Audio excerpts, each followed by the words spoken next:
नमस्कार, आपके साथ मैं हूं अंजना ओम कश्यप और ब्लैक एंड व्हाइट में आपका स्वागत है। नमस्कार, मैं हूं अंजना 2.0 और मेरी तरफ से भी खबरों के इस विश्लेषण में आपका स्वागत है।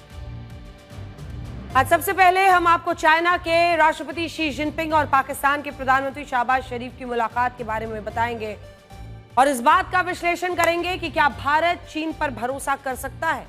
साथ ही आपको चीन की विक्ट्री डे परेड के बारे में बताएंगे जिसमें रशिया के राष्ट्रपति पुतिन से लेकर उत्तर कोरिया के supreme leader Kim Jong Un भी शामिल हो रहे हैं और ऐसे ही ईरान के राष्ट्राध्यक्ष भी शामिल हो रहे हैं। इसके बाद आपको बताएंगे कि अमेरिका में राष्ट्रपति ट्रंप को हटाने के नारे आखिर क्यों लग रहे हैं। ताजा सर्वे में ट्रंप की अप्रूवल रेटिंग घटकर 43% और उन्हें नापसंद करने वालों की संख्या 52% हो चुकी है, जबकि राष्ट्रपति बनने के वक्त यह आंकड़ा बिल्कुल उल्टा था। लेकिन पिछले 8 महीनों में ही उन्होंने कुछ ऐसा किया कि जनता की राय उनके बारे में पूरी तरह से पलट चुकी है। इसके बाद आपको प्रधानमंत्री नरेंद्र मोदी का वो बयान सुनवाएंगे जो पहली बार उन्होंने अपनी मां के अपमान को लेकर दिया है। उन्होंने कहा कि बिहार में आरजेडी कांग्रेस के मंच से मेरी मां को गालियां दी गई। ये गालियां सिर्फ मेरी मां का अपमान नहीं, ये देश की हर मां बहन बेटी का अपमान है। और मेरी एआई वर्जन आज आपके पास कौन सी है? आज मैं पंजाब में आई बाढ़ पर एक रिपोर्ट दिखाऊंगी। पहाड़ों पर हुई जबरदस्त बारिश से पंजाब की सतलज, ब्यास, घग्गर और रावी नदियां उफान पर हैं और पंजाब में अभी हालात बेहद खराब हैं। तो शुरुआत करते हैं आज ब्लैक एंड व्हाइट की शुरुआत हम इन तस्वीरों से करना चाहते हैं जो चीन की राजधानी बीजिंग से आई हैं। बीजिंग में चीन के राष्ट्रपति शी जिनपिंग और पाकिस्तान के प्रधानमंत्री शहबाज शरीफ के बीच द्विपक्षीय वार्ता हुई है और दोनों नेताओं ने एक दूसरे की तारीफ में खूब कसीदे पढ़े हैं। प्रधानमंत्री नरेंद्र मोदी तो भारत वापस लौट गए हैं, लेकिन चाइना में क्या हो रहा है भारत को इस पर नजर रखनी चाहिए। अगर आप इस तस्वीर को देखेंगे तो इसमें राष्ट्रपति शी जिनपिंग के साथ Shehbaz Sharif, army chief general Asim Munir और पाकिस्तान के विदेश मंत्री इशाक डार मौजूद हैं। हम लगातार आपसे ये बता रहे हैं, बात कह रहे हैं कि भारत चाइना के साथ अपने रिश्तों को जरूर सुधार सकता है, लेकिन चीन हमारा सच्चा दोस्त कभी नहीं हो सकता और ये तस्वीरें इसका सबूत है। मैं चलती हूं आपको लेकर बड़ी स्क्रीन पर और वहां पर दिखाती हूं कि आखिर चाइना और पाकिस्तान के बीच क्या खिचड़ी पक रही है जिसकी हम चर्चा आज करना चाहते हैं और आपको दिखाना चाहते हैं कि चाइना क्यों भरोसेमंद नहीं है। क्योंकि चाइना पाकिस्तान की दोस्ती, जिनपिंग ने पाकिस्तान को अपना ऑल वेदर फ्रेंड कहा है। कूटनीतिक दुनिया में आखिर ऑल वेदर फ्रेंड क्या होता है? इसका मतलब होता है ऐसा दोस्त जिस पर हर परिस्थिति, हर मौसम, हर हालात में भरोसा किया जा सके, यानी ऑल वेदर फ्रेंड कह रहे हैं। ऐसी दोस्ती जो हर हालात में बरकरार रहे और ये जो द्विपक्षीय वार्ता हुई आज दोनों के बीच में, उसकी तस्वीरें आप देख रहे हैं। क्योंकि देखिए, राष्ट्रपति शी जिनपिंग पाकिस्तान को अपना वैसा ही दोस्त बता रहे हैं जो कि हर वक्त उनके साथ रहता है। इसका यह मतलब है कि अगर पाकिस्तान चीन का ऑल वेदर फ्रेंड है तो भारत और चाइना के रिश्तों में कभी भी भरोसे की दीवार कि वो चाइना पाकिस्तान इकोनॉमिक कॉरिडोर 2.0 पर काम शुरू करना चाहता है, जिसमें इस इकोनॉमिक कॉरिडोर को पाकिस्तान के पेशावर से अफगानिस्तान के काबुल तक जोड़ा जाए। आपको याद होगा, हमने आपको ब्लैक एंड व्हाइट में दिखाया था कि जो वन बेल्ट ऊपर से आ रहा है इधर चाइना से, उसको वो पीओके के रास्ते पेशावर और पेशावर से आगे ले जाना चाहता है सीधा अफगानिस्तान के काबुल तक। तो चाइना का ये प्लान है। अब ऐसे में सीपेक को पेशावर से काबुल तक जोड़ा जाएगा, जिसका वो अपना जो उसका स्कीम है उसका 2.0 यानी कि सेकंड हिस्सा लेकर अब सीपेक का आ रहा है चाइना। दूसरा, चाइना ने कहा है कि उसकी जो कंपनियां और नागरिक पाकिस्तान में काम कर रहे हैं उन पर होने वाले हमलों को तुरंत रोकना होगा। पाकिस्तान में जितने लोग काम कर रहे हैं, चीनी कंपनियों में काम कर रहे हैं, नागरिकों पर उन पर हमले रोकना जरूरी है। तो ये चेतावनी भी पाकिस्तान को दी है चाइना ने, लेकिन इसी के साथ वो जो दोस्ती बढ़ रही है ना, वो इंपॉर्टेंट है क्योंकि सीपेक के जरिए ये चाइना चाहता है कि ऊपर से चीन से जो आ रहा उसका सीपेक का रास्ता है वो आगे बढ़े पेशावर यानी पाकिस्तान के बीचों बीच होता हुआ नीचे अफगानिस्तान काबुल तक। और तीसरा, चाइना ने कहा है कि अगर सब कुछ सही रहा तो वो पाकिस्तान के साथ अपने फ्री ट्रेड अग्रीमेंट को भी अपडेट कर लेगा। और यह सुनकर शहबाज शरीफ और जनरल आसिम मुनीर बड़े खुश हुए हैं। लेकिन आज जरा पाकिस्तान को भी आईना दिखा देते हैं कि वो क्यों चाइना की किसी भी बात को मानने से इनकार नहीं कर सकता। और वो चाइना का एक गुलाम बनता जा रहा है। पाकिस्तान ने अपने कुल विदेशी कर्ज का 22% लोन अकेले किससे लिया है? चाइना से लिया है। 22% लोन। वैसे तो पूरे लोन को आप देखेंगे तो वर्ल्ड बैंक से दूसरे नंबर पर 18% है, एडीबी से 15% है, एशियन डेवलपमेंट बैंक से, सऊदी अरब से 7% लोन लेता है, आईएमएफ से 6%, यूएई से 3 से 4% लेता है। लेकिन सबसे बड़ा लोन का जो इस पाई चार्ट का हिस्सा है, चाइना से ही अपना लोन लेता है। और ये कर्ज के तले दबे हुए चीन के सामने क्या मुंह खुलेगा पाकिस्तान का? पाकिस्तान के हर नागरिक पर औसतन 2,70,000 पाकिस्तानी रुपए का कर्ज है। हर नागरिक पर 2,70,000 पाकिस्तानी रुपए का कर्ज। और ऐसे में चीन के कर्ज भी पाकिस्तान के लोगों को उनके सिर पर चढ़ा हुआ है। पाकिस्तान में जो विदेशी निवेश आया है उसमें भी अकेले चाइना की हिस्सेदारी 50% से ज्यादा है। और ये निवेश का पैसा भी चाइना पाकिस्तान से ही वसूल करने वाला है। तो आप समझिए कि क्या होने वाला है। पाकिस्तान की सेना के पास ज्यादातर जो हथियार भी हैं वो सारे के सारे हथियार आपने भी देखा था, मेड इन चाइना। सिप्री के मुताबिक साल 2020 से 2024 के बीच पाकिस्तान ने अपने 81% जो हथियार है वो किससे खरीदा है? ये सिप्री सोर्स है हमारा इस इंफॉर्मेशन का। पाकिस्तान ने अपना 81% हथियार जिसका इस्तेमाल वो भारत के खिलाफ करता है वो खरीदा है चीन से, तुर्की से 3.8% और नीदरलैंड से 5.5%। ये सब कुछ बता रहा है कि आखिर ये रिश्ता क्या है। और व्यापार के लिए भी पाकिस्तान चाइना पर ही निर्भर रहता है। साल 2024 में अगर आप देखिए तो पाकिस्तान ने चीन से 1,78,000 करोड़ रुपए का सामान खरीदा था और कितना उसे बेचा था? सिर्फ 24,695 करोड़ रुपए का सामान। तो ये है पूरा उनका जो आयात निर्यात का रेशियो है। और देखिए पाकिस्तान चीन व्यापार बिल्कुल दिखाइए, चीन ने आयात जो किया है वो आप देख ही रहे कि डिफरेंस क्या है दोनों के बीच में। 2.25 लाख करोड़ का मामला यहां पर है जो वो आयात करता है चीन से पाकिस्तान, और भेजता कितना है? 24,695 करोड़। तो ये जो मैसिव डेफिसिट है वो आप देख रहे हैं। नटशेल में आप इन आंकड़ों को देखेंगे तो पाकिस्तान का कर्ज, पाकिस्तान का निवेश, पाकिस्तान के हथियार, पाकिस्तान का व्यापार, सब कुछ मेड इन चाइना है। और इसीलिए आज की बैठक में शहबाज शरीफ राष्ट्रपति शी जिनपिंग से शायद यही पूछने आए थे कि उन्हें आगे क्या करना है। कभी अमेरिका के भरोसे, कभी चाइना के भरोसे, यही पाकिस्तान का मुकद्दर है। लेकिन आखिर चाइना क्या प्लान कर रहा है, इसी मैप की हम बात कर रहे थे। हमने आपको पहले भी दिखाया, ये जो चाइना पाकिस्तान इकोनॉमिक कॉरिडोर है, चाइना चाहता है कि चाइना से होता हुआ वो यहां पर पेशावर, पाकिस्तान के इस हिस्से में बलूचिस्तान के ग्वादर पोर्ट तक जाए और यहीं पर जहां पर उनके लोग काम कर रहे हैं, यहां पर एक के बाद एक अनेकों जगहों पर हमले हुए हैं चाइना के लोगों पर। वहीं वो चाहता है कि पेशावर से ही अफगानिस्तान काबुल तक भी जाए। तो ये जो पूरा चाइना पाकिस्तान इकोनॉमिक कॉरिडोर है, लेकिन भारत क्यों इस बात से नाराज होता है? क्योंकि ये पीओके के उस हिस्से से ऊपर में गुजरता हुआ दिखता है। और ऐसे में भारत चाहता है कि कोई भी कनेक्टिविटी, कोई भी, जिसकी साफ शब्दों में प्रधानमंत्री ने वहां पर चर्चा की और सबके सामने की, जिसमें उन्होंने कहा कि कनेक्टिविटी भी अगर आप किसी के साथ करें तो आप दूसरे की संप्रभुता के साथ कोई भी समझौता नहीं कर सकते हैं। देखिए इन सब के बीच राष्ट्रपति शी जिनपिंग सिर्फ शहबाज शरीफ और आसिम मुनीर को चाय नहीं पिला रहे, बल्कि इसी के साथ साथ वो तो अजरबैजान को भी एससीओ देशों का स्थायी सदस्य बनाना चाहते हैं। ये वही अजरबैजान है जिसने ऑपरेशन सिंदूर के बाद पाकिस्तान के प्रधानमंत्री शहबाज शरीफ और तुर्की के राष्ट्रपति एर्दोगान के साथ जश्न मनाया था। और शहबाज शरीफ को पूरी दुनिया में अपनी झूठी जीत का ढिंडोरा पीटने के लिए मंच तैयार करके इसी अजरबैजान ने दिया था। और उसकी ये तस्वीरें भी आप देख सकते हैं। लेकिन अब अजरबैजान का मीडिया बता रहा है कि चीन चाहता था कि अजरबैजान को भी एससीओ देशों का स्थायी सदस्य बनाया जाए, लेकिन भारत ने इसका विरोध कर दिया। और चली किसकी? भारत की। भारत नहीं चाहता था कि एससीओ संगठन में पाकिस्तान, तुर्की और अजरबैजान का कोई भी गुट बने और ये देश चाइना के साथ मिलकर इस संगठन को अलग अलग खेमों में बांटते। इसीलिए भारत चाइना की सहमति के बावजूद अजरबैजान के प्रस्ताव पर राजी नहीं हुआ और हमने उसे एससीओ में स्थायी सदस्य बनने से रोक दिया।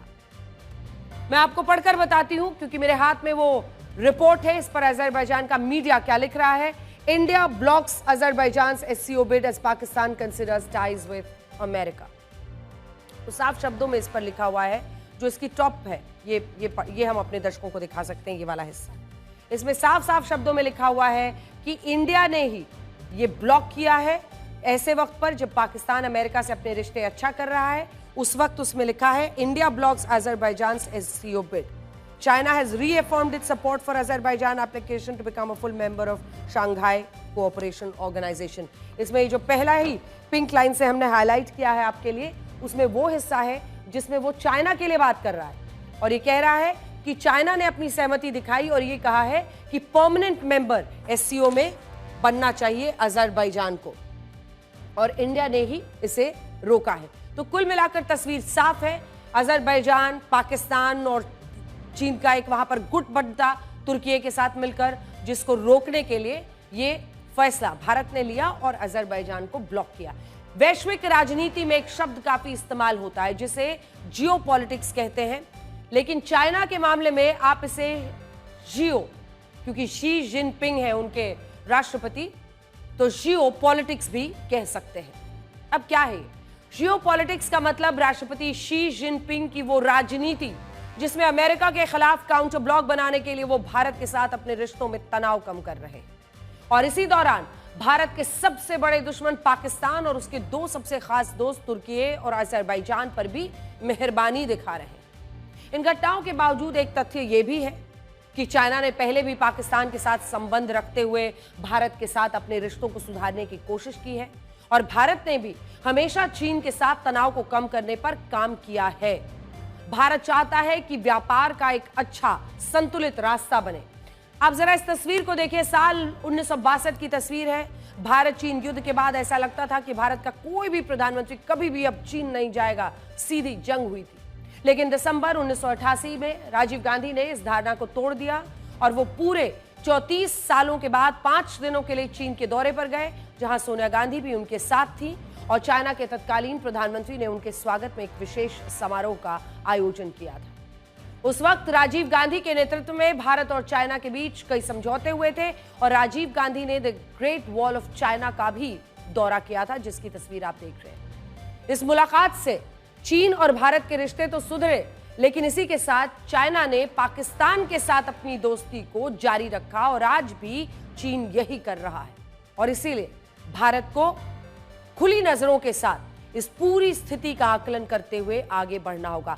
चीन सोचता है कि उसके पाकिस्तान के साथ जो रिश्ते हैं, उन रिश्तों से वो भारत पर दबाव बनाकर खुद को आगे रख सकता है, लेकिन हमें लगता है कि यही बात भारत और चीन के रिश्तों में भरोसे की कमी भी पैदा कर सकती है। इसके अलावा हमें यह भी लगता है कि मौजूदा वक्त में चाइना की नजर सुपर पावर के उस ताज पर है जिस पर अब तक अमेरिका का दबदबा रहा है, लेकिन अब चाइना अमेरिका के इस वर्चस्व को तोड़ना चाहता है, और यही वजह है कि पहले उसने एससीओ के मंच पर ग्लोबल साउथ के देशों को इकट्ठा किया, और अब वो अपनी विक्ट्री डे परेड से पूरी दुनिया और खासकर अमेरिका को एक संदेश देना चाहता है।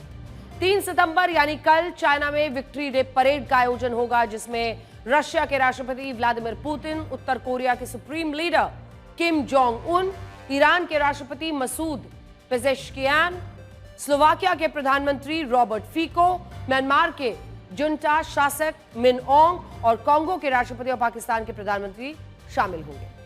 चाइना में ये विक्ट्री डे परेड इसीलिए मनाई जाती है क्योंकि दूसरे विश्व युद्ध में जापान ने चाइना पर कई हमले किए थे, और इन हमलों के बाद आखिर में जापान इस विश्व युद्ध में हार गया था। पहले चाइना इस मौके पर विक्ट्री डे परेड का आयोजन इसलिए करता था क्योंकि वो अपने लोगों को यह बताना चाहता था कि कैसे चाइना ने दूसरे विश्व युद्ध में जापान के आक्रमण को झेला और आखिर जापान की इस युद्ध में हार हुई। लेकिन अब पिछले कुछ सालों से चीन की ये विक्ट्री डे परेड उसकी सैन्य ताकत, मतलब शक्ति प्रदर्शन में सैन्य ताकत के वैश्विक प्रदर्शन का एक जरिया बन गई है। और इस बार जब इस परेड का 80वां आयोजन हो रहा है और इसमें राष्ट्रपति शी जिनपिंग के 2 खास मेहमान राष्ट्रपति पुतिन और किम जोंग उन शामिल हो रहे हैं, तब चाइना इस परेड में अपनी सबसे खतरनाक हाइपरसोनिक मिसाइलों को भी दिखा सकता है। इनमें एक मिसाइल को YJ-21 कहते हैं और दूसरी मिसाइल DF-17। पूरी दुनिया में इस बात की चर्चा है कि चीन आखिर इन हाइपरसोनिक मिसाइल्स को दिखाकर साबित क्या करना चाहता है, जिनकी मारक क्षमता 1.5 से 2,500 किलोमीटर के बीच हो सकती है। ये परेड बीजिंग के तियानमेन स्क्वायर है वहां पर होगी, जिसके लिए पूरी राजधानी में 2 लाख झंडे लगाए गए हैं और इसमें कुल 50,000 लोग शामिल होने वाले हैं। मैं आपको जरा बड़ी स्क्रीन पर दिखाती हूँ। इस परेड में चीन के 2 खास मेहमान जो होंगे, क्योंकि हमने आपको बताया कि कैसे उसमें पुतिन और किम जोंग उन सब शामिल हो रहे हैं। ईरान के भी राष्ट्राध्यक्ष आ रहे हैं। हरे रंग की बख्तरबंद ट्रेन से किम जोंग उन बीजिंग पहुंचे हैं। बहुत इंटरेस्टिंग विजुअल है। इनका हमेशा तरीका अलग रहता है, लेकिन जिस तरह के सुरक्षा इंतजाम किए जाते हैं उसकी तहत एक बख्तरबंद ट्रेन से किम जोंग बीजिंग पहुंचे हैं और एक राष्ट्रपति पुतिन और दूसरे उत्तर कोरिया के सुप्रीम लीडर, जिनकी बात हम कर रहे हैं, तस्वीरें आपको दिखा रहे हैं।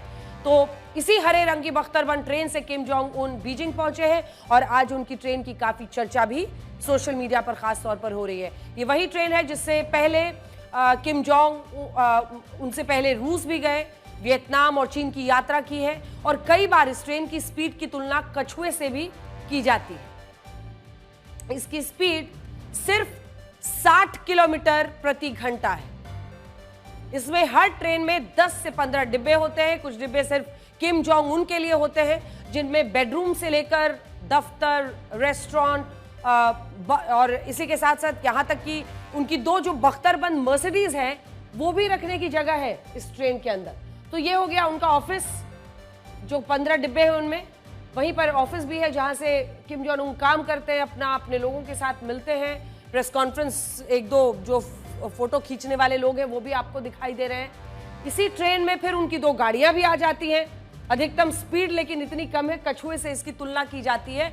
आप कल्पना कर सकते हैं। आप एक दिन पहले की ये तस्वीर अब देखिए, जब बीजिंग पहुंचने से पहले किम जोंग उन एक रेलवे स्टेशन पर रुककर सिगरेट पी रहे थे और अपने वरिष्ठ अधिकारियों के साथ वो चर्चा भी कर रहे थे। बीजिंग पहुंचने से पहले अधिकारियों से उनकी जो चर्चा हो रही थी, ये तस्वीरें भी उन्होंने अपलोड की थी।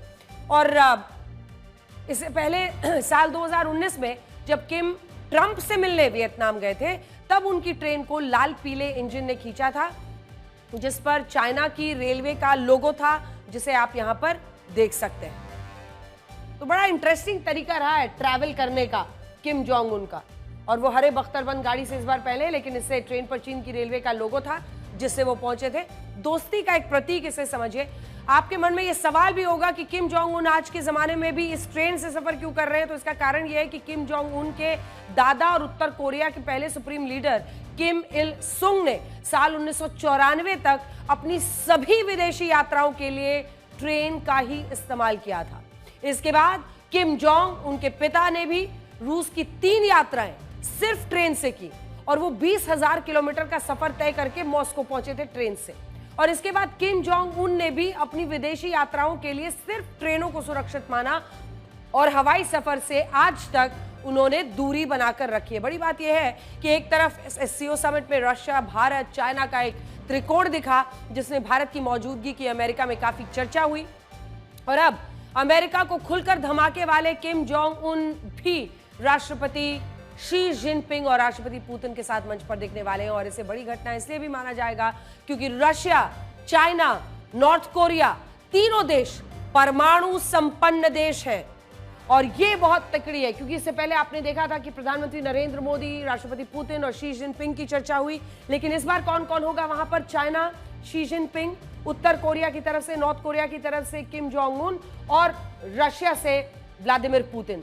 अब ये तीनों ही परमाणु संपन्न देश हैं और तीनों की ही अमेरिका से जबरदस्त दुश्मनी और ठनी हुई रहती है। तीनों को अमेरिका से एक तरह से आप माने कि रिश्ते उनके खराब हैं। कट्टर दुश्मनी के रंग इन रिश्तों में अमेरिका के साथ। खैर, इस विक्ट्री डे परेड से पहले आज चाइना में पाकिस्तान के प्रधानमंत्री शहबाज शरीफ ने रशिया के राष्ट्रपति पुतिन से मुलाकात की और ये कहा कि जैसे भारत के साथ रशिया के मजबूत संबंध है, ठीक वैसे ही मजबूत संबंध पाकिस्तान भी रशिया के साथ बनाना चाहता है। अमेरिका, रशिया और चाइना में बड़ा अंतर यह है कि अमेरिका और चाइना अपने फायदे के लिए दोस्ती करते हैं, जबकि रशिया दोस्ती को नफे और नुकसान दोनों में निभाता है। अब तक रूस और भारत की दोस्ती ऐसी हो रही है और शायद इसी को देखकर शहबाज शरीफ भी चाहते हैं कि राष्ट्रपति पुतिन पाकिस्तान को एक मौका दे। हालांकि राष्ट्रपति पुतिन शायद ऐसी कभी नहीं करेंगे, और इसकी वजह क्या है? वो ये कि पाकिस्तान ने रशिया को कई धोखे दिए हैं। सबसे बड़ा धोखा तो सोवियत अफगान युद्ध में मिला था, जब पाकिस्तान ने अमेरिका के कहने पर अफगान मुजाहिदीन की मदद की थी और सोवियत रूस की सेनाओं को धोखा दिया था। ईरान पर भी पाकिस्तान ने रशिया के साथ कई बार विश्वासघात किया, और शीत युद्ध के वक्त भी पाकिस्तान अमेरिका के खेमे में था। और इसीलिए राष्ट्रपति पुतिन जानते हैं कि एक बार के लिए सांप पर भरोसा कर सकते हैं कि वो डसेगा नहीं, लेकिन पाकिस्तान पर भरोसा नहीं किया जा सकता। और ये सब कुछ वहां पर जिस अंदाज में बात हो रही है उसी से आप समझ रहे होंगे। शहबाज शरीफ रशिया के साथ भारत जैसे मजबूत संबंध बनाना चाहते हैं, लेकिन आप जरा इस तस्वीर को देखिए। आज जब शहबाज शरीफ राष्ट्रपति पुतिन के सामने बायलैटरल बातचीत के लिए, द्विपक्षीय वार्ता के लिए पहुंचे, तो उन्होंने पूरे पाकिस्तान को हंसी का पात्र बनवा दिया, क्योंकि वो काफी देर तक ईयरपीस नहीं लगा पाए। इसके बाद पुतिन उन्हें दिखाने लगे कि ईयरपीस कैसे लगाया जाता है। पाकिस्तान शायद इसलिए भी रशिया को लुभाने की कोशिश कर रहा है, क्योंकि अब तक लोन बांटने की जो ताकत अमेरिका के पास थी, उस ताकत को अब मुख्य रूप से एससीओ देशों के पास लाने की कोशिश हो रही है। और इसमें रशिया के राष्ट्रपति व्लादिमीर पुतिन और चाइना के राष्ट्रपति शी जिनपिंग एक नया प्रस्ताव लेकर आए हैं। दोनों देश चाहते हैं कि जैसे दुनिया में अभी वर्ल्ड बैंक और IMF जैसी संस्थाएं हैं जो हर देश को उसकी जरूरत के हिसाब से लोन देती हैं और उनकी आर्थिक गतिविधियों पर पूरी तरह से अपनी निगरानी भी वो रखती हैं, ठीक वैसे ही एससीओ देशों का अपना खुद का एक बैंक होना चाहिए जो एससीओ देशों की आर्थिक जरूरत को पूरा कर सके। चाइना ने कहा है कि इस बैंक का नाम एससीओ डेवलपमेंट बैंक हो सकता है, जिसका जिक्र एससीओ समिट के संयुक्त बयान में भी किया गया। ये बैंक उसी तरह से एससीओ देशों को उनकी जरूरत के लिए आसान शर्तों पर लोन देगा, जैसे वर्ल्ड बैंक, IMF जैसी जो संस्थाएं हैं वो अभी तक देती रही हैं। वर्ल्ड बैंक और IMF का गठन अमेरिका की पहल पर हुआ था और इनका अंतर्राष्ट्रीय मुख्यालय आज भी अमेरिका में ही है, जिसकी वजह से बहुत सारे देश ऐसा मानते हैं कि अमेरिका इन संस्थाओं पर अपना प्रभाव रखता है और कई बार उसके कहने से कुछ देशों को लोन मिल जाता है और कुछ देशों के लोन खारिज भी हो जाते हैं। तो एक तरह से दादागिरी चलती है। उदाहरण के लिए ऑपरेशन सिंदूर के वक्त जब भारत ये कह रहा था कि IMF से पाकिस्तान को आर्थिक मदद नहीं मिलनी चाहिए, वो आतंकवाद का एपिसेंटर है, क्या हुआ था? पाकिस्तान इस पैसे का इस्तेमाल भारत के खिलाफ युद्ध में करेगा, ये तक हमने कहा था। तब आरोप यह है कि अमेरिका ने पाकिस्तान की मदद करके उसे IMF से लोन दिलवा दिया, और यह पहली बार नहीं हुआ है। वर्ल्ड बैंक और IMF पर इस तरह के आरोप लगते रहे हैं और इसी वजह से पश्चिमी दबदबे को खत्म करने के लिए चाइना ने रशिया के साथ मिलकर एससीओ का अपना एक डेवलपमेंट बैंक बनाने की बात कही है। हालांकि इस बैंक को लेकर एक चुनौती क्या है, वो ये कि क्या इसका आकार वर्ल्ड बैंक और IMF के आसपास पहुंच पाएगा। साल 2024 में अकेले IMF ने 30 देशों को 6,17,000 करोड़ रुपए का कर्ज दिया है और आर्थिक मदद दी है, जबकि वर्ल्ड बैंक ने भी सिर्फ एक साल में कई देशों को 6 लाख करोड़ रुपए से ज्यादा के फंड्स दिए हैं।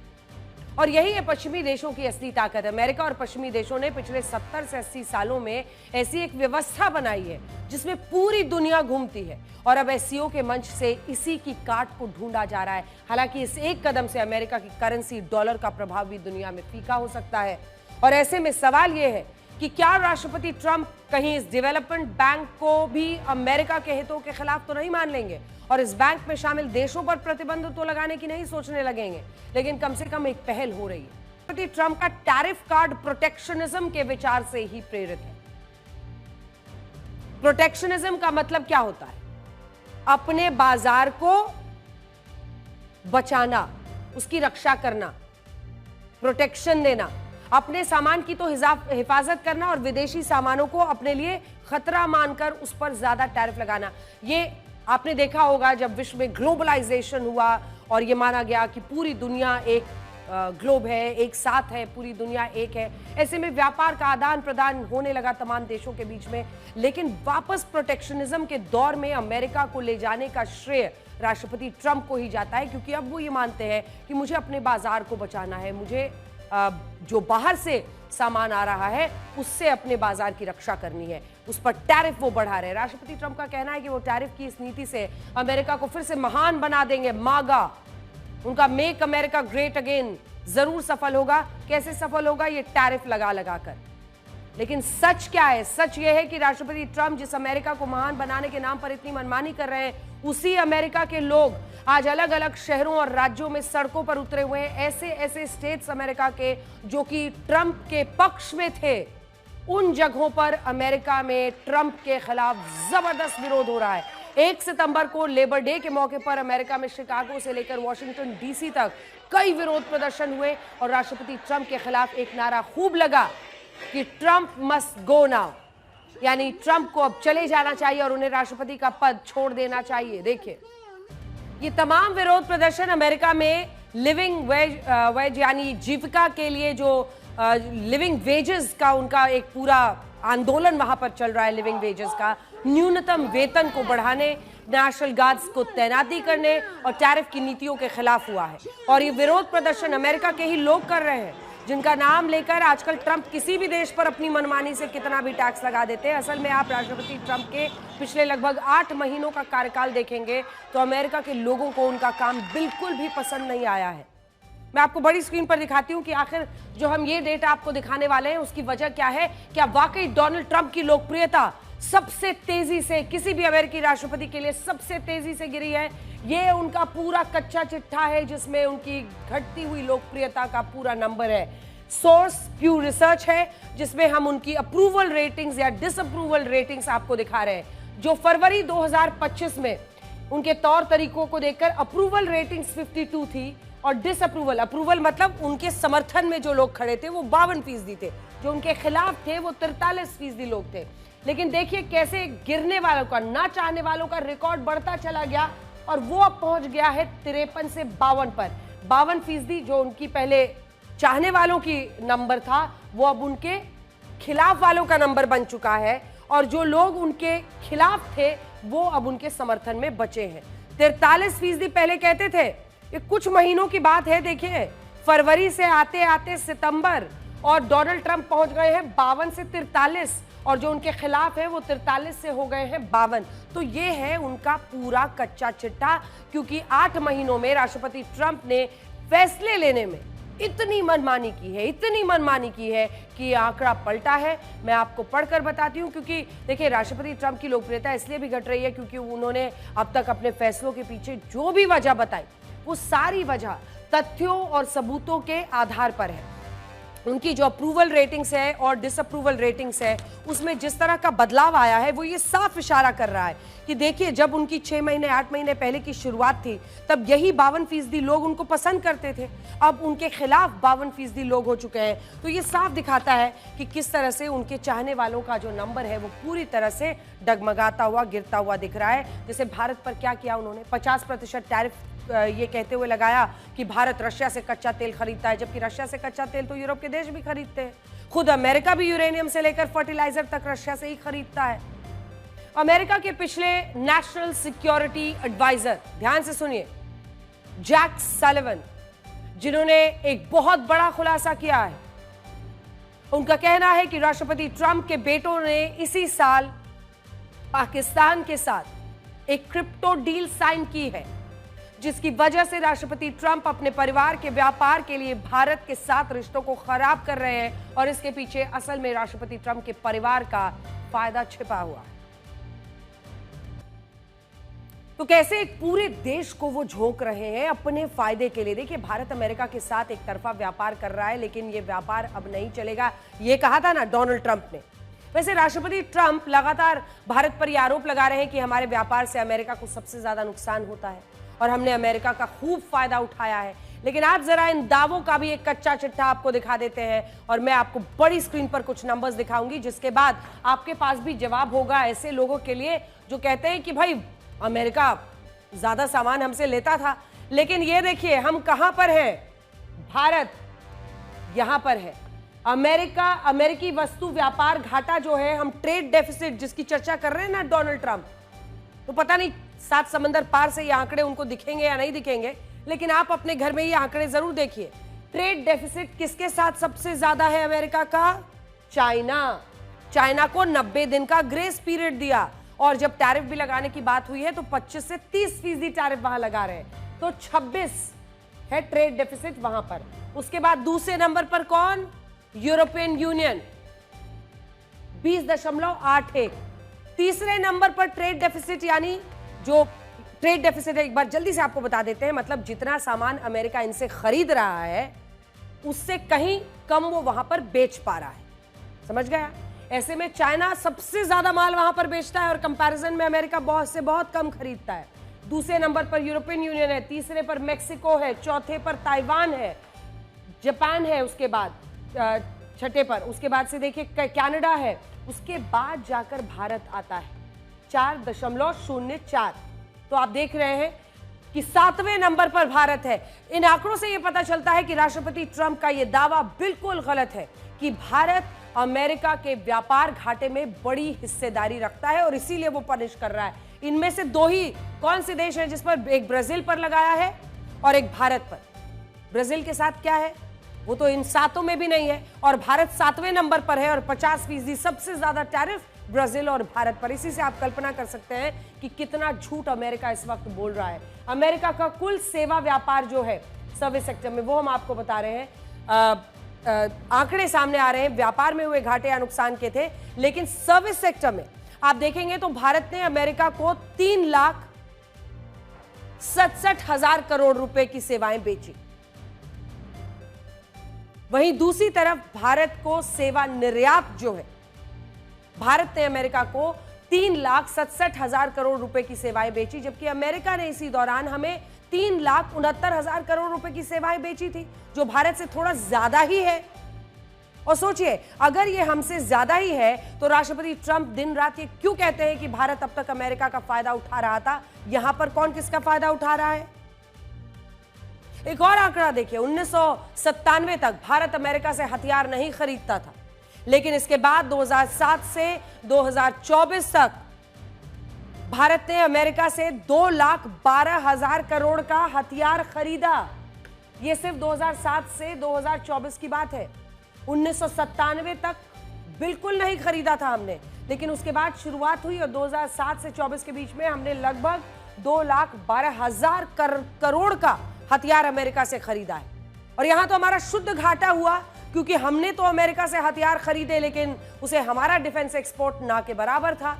लेकिन इन आंकड़ों को राष्ट्रपति ट्रंप दुनिया को बताते ही नहीं है। हमारी तो सलाह यह है कि राष्ट्रपति ट्रंप के ट्रेड एडवाइजर को थोड़ी सी मेहनत करनी चाहिए, और ये जो पीटर नवारो अपने अंदर पूरा जहर भर के सुबह सुबह उठते हैं वहां पर और कुछ ना कुछ डायरेक्ट पोस्ट भारत के खिलाफ लिखते हैं, उनको थोड़ी मेहनत करनी चाहिए और ये सारे आंकड़े राष्ट्रपति ट्रंप को बताने चाहिए, ताकि उन्हें ये समझ आ सके कि वो आधी अधूरी बात बताकर भारत के खिलाफ दुष्प्रचार नहीं कर सकते। ये एजेंडा गलत है।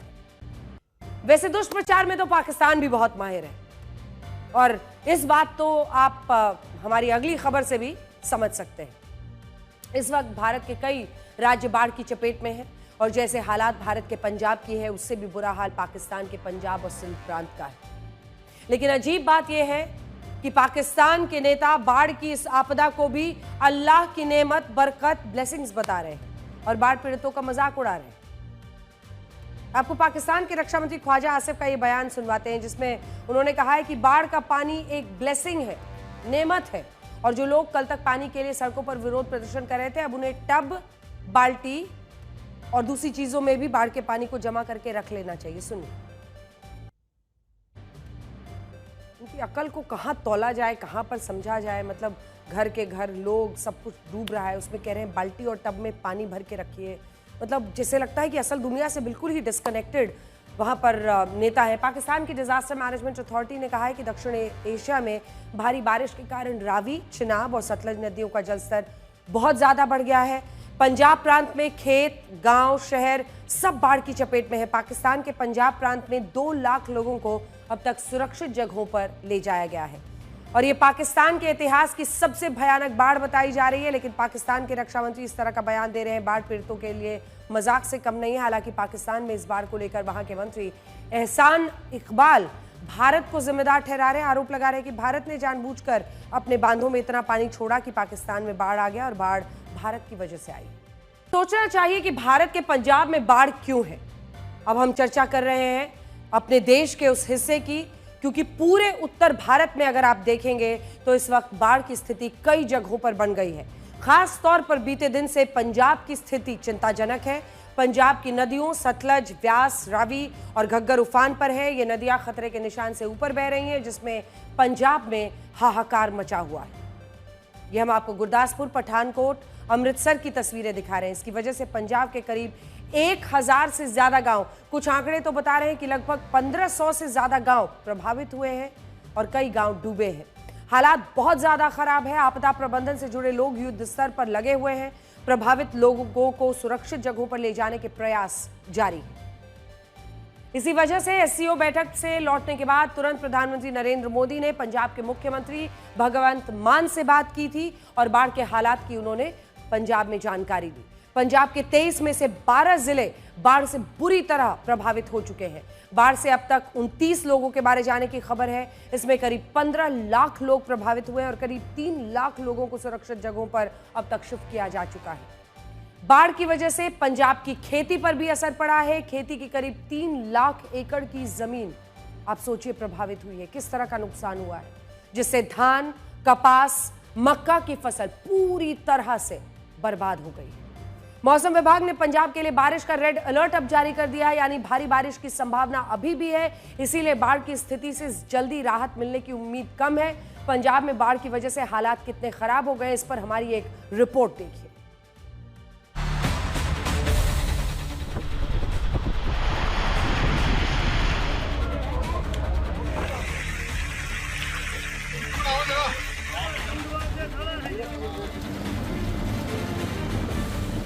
आने का मकसद ये है कि कम से कम आपको यहाँ की तबाही दिखा पाए। ये देखिए, ये एक एनआरआई है जिन्होंने अपनी एक कोठी यहाँ पर बनाई थी और पूरी तरह से ये क्षतिग्रस्त हो चुकी है। एक तरीके से टेढ़ी हो गई, पूरा यहाँ पर रहने लायक जगह नहीं बची है। आसपास पूरे खेत हैं, लेकिन खेतों के बीच में बनाई गई थी।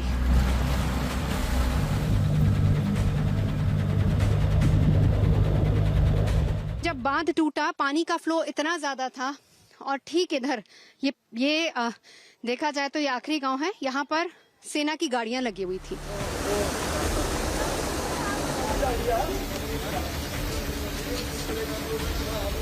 सेना की गाड़ियां जहां थी वो वहीं रह गई, क्योंकि यहाँ पर पानी का बहाव इतनी तेजी से आया कि इस गांव के आधे से ज्यादा घर या तो पानी में समा गए या पूरी तरह से टूट गए। लोगों को निकलने तक का मौका नहीं मिला।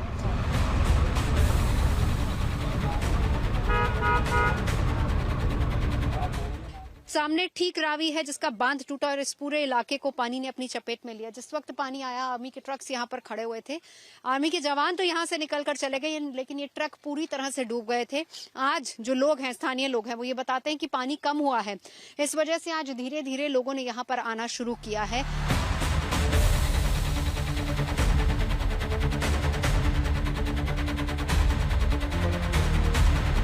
ये एक एरिया है जहां पर इन्होंने एक तरीके से कैंप बनाया हुआ है, जहां पर जो अंदर के डेरे के लोग हैं, जहां अभी भी पानी है, उनको यहां पर लाके रखा गया। उनके मवेशी यहां पर बंधे हुए हैं। अलग अलग जथेबंदियां हैं जो यहां पर लोगों की मदद के लिए पहुंची हैं। यहां पर खाने की व्यवस्था की गई है। इन लोगों ने कैंप भी लगाया है।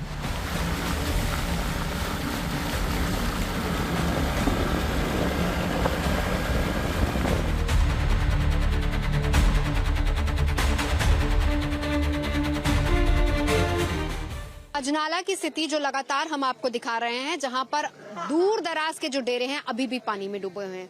चिकित्सा व्यवस्था यहाँ पर पूरी तरह से ठप है और इसीलिए गोगेमाल का ये गांव है जहां पर हम मौजूद हैं। डेरे तो डूबे हैं, लेकिन उसके ठीक बाहर जो गांव का इलाका है, वहां पर इस तरीके के मेडिकल कैंप्स लगाए गए ताकि लोगों को चिकित्सा व्यवस्था मुहैया कराई जा सके, उनको बताया जा सके। पंजाब के मुख्यमंत्री भगवंत मान बाढ़ प्रभावित इलाकों का जायजा ले रहे हैं। जब उनसे इससे संबंधित सवाल पूछे गए तो उन्होंने कहा कि कुदरत के आगे वो क्या ही कर सकते हैं। बात सही है, कुदरत जब अपना रौद्र रूप दिखाती है तो उसके आगे सारे प्रयास कई बार फेल हो जाते हैं। तो क्या इसका मतलब यह है कि पंजाब के लोगों को बाढ़ के हवाले छोड़ दिया जाए? कुदरत मुरे की करी कुदरत है की करी, कुदरत मुरे की करी, कुदरत है की करी। पिछले 6 वर्षों में पंजाब तीसरी बार बाढ़ की चपेट में है। इससे पहले साल 2023-19 में भी पंजाब बाढ़ से प्रभावित हुआ था। साल 2023 की बाढ़ में पंजाब के 1500 से ज्यादा गांव प्रभावित हुए थे। करीब 2,21,000 हेक्टेयर जमीन पर खड़ी फसल बर्बाद हो गई थी। इसी तरह से 2019 में बाढ़ आई और बाढ़ में 300 से ज्यादा गांव बाढ़ से प्रभावित हुए थे और हजारों हेक्टेयर की फसल बर्बाद हो गई थी।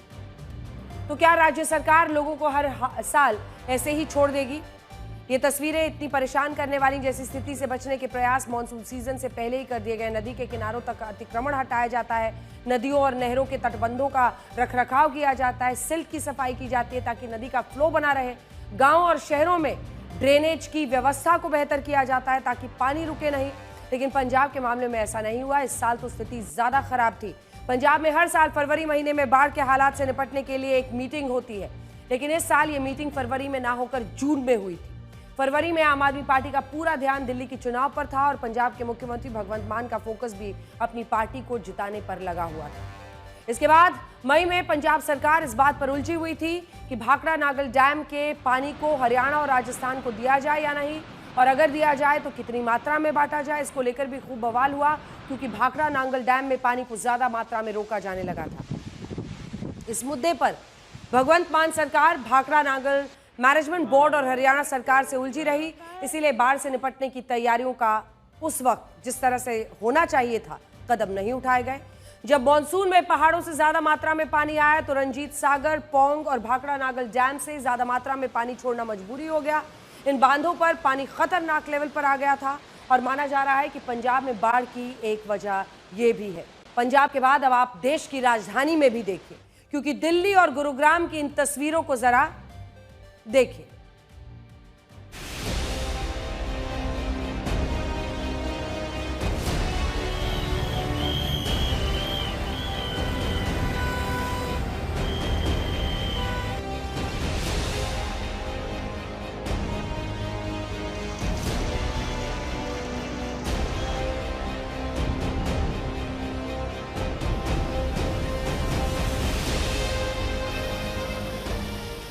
हालात आप देखिए, गुड़गांव में कल रात बहुत जबरदस्त बारिश हुई थी, लेकिन आज सुबह से कोई बारिश बहुत ज्यादा हुई नहीं है।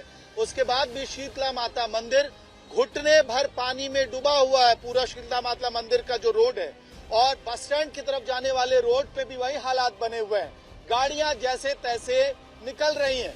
जिन नालियों से, ड्रेन से इस पानी को निकलना था, वहां से बजबजा के पानी बाहर आ रहा है। यानी कि जो इंफ्रास्ट्रक्चर है वो कोलैप्स कर गया है, इसकी तस्दीक दे रहा है।